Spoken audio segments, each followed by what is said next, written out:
Look closely at the historical record of a first-century Roman execution, and you see an innocent man crushed under the heavy machinery of a brutal empire.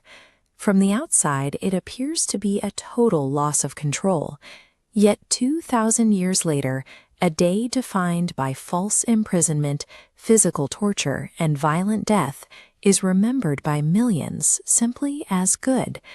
That label challenges basic logic. The crucifixion represents a calculated rescue mission. Every detail of the event suggests a deliberate act of will.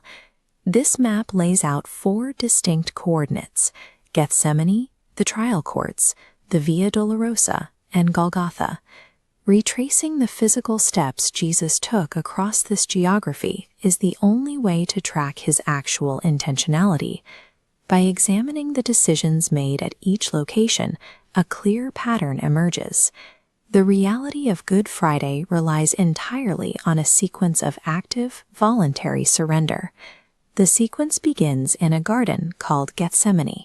It is late at night, and the psychological weight of the impending execution is fully present. Jesus faces the crushing pressure of the cup he was about to drink. Severe internal agony causes capillaries to rupture, resulting in sweat-like drops of blood. His physical body reacts to the massive burden. He remained in the garden praying a profound prayer. "Not my will, but yours be done." This shows the decision to sacrifice was finalized internally, long before the guards arrived. From the quiet of the garden, the location shifts to the chaotic trial courts. He is surrounded by leaders launching a barrage of false accusations against him. In Roman courts, the accused fought for their life with a vigorous defense. Jesus responded with absolute, deliberate silence. This visual ledger diagrams the legal concept behind his silence: substitutionary atonement. By refusing to mount a defense, the righteous one is legally accepting the indictment. The guilt transfers from humanity directly onto him. In this judicial environment, innocence offers no resistance to the verdict. Light is willingly handed over to the surrounding darkness. The trial proceeds exactly as intended. The righteous one deliberately stands in the place of the guilty to settle an impossible legal debt. The physical toll begins to accumulate on the Via Dolorosa. He is forced to carry the rough timber of a Roman cross through crowded Jerusalem streets. The physical friction of wood scraping across cobblestones mirrors a metaphysical burden.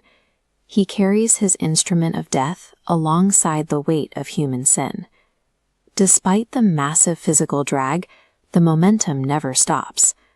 Every forward step represents a conscious refusal to abandon the mission.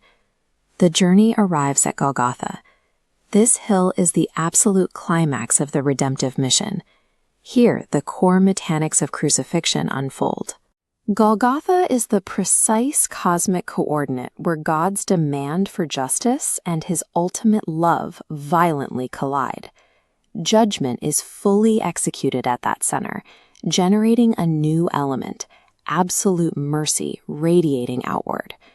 The cross stands as the only location where the righteous requirement to punish failure and the desire to save humanity could perfectly intersect. As the physical life ends, the final words spoken are, "It is finished." In the commercial language of the era, this specific phrase acted as a triumphant legal stamp on a receipt to declare a bill paid in full. The cosmic debt generated by human rebellion is settled. The price of salvation is fully paid. A settled debt removes the legal barrier between the creator and the created.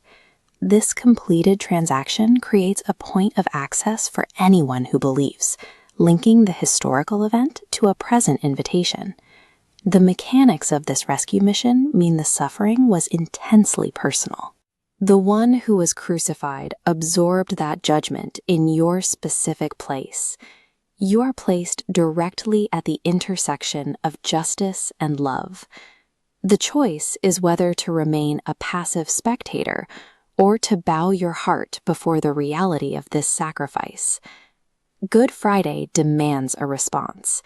It asks you to grasp the cost and to never treat lightly a love that gave itself to the very end.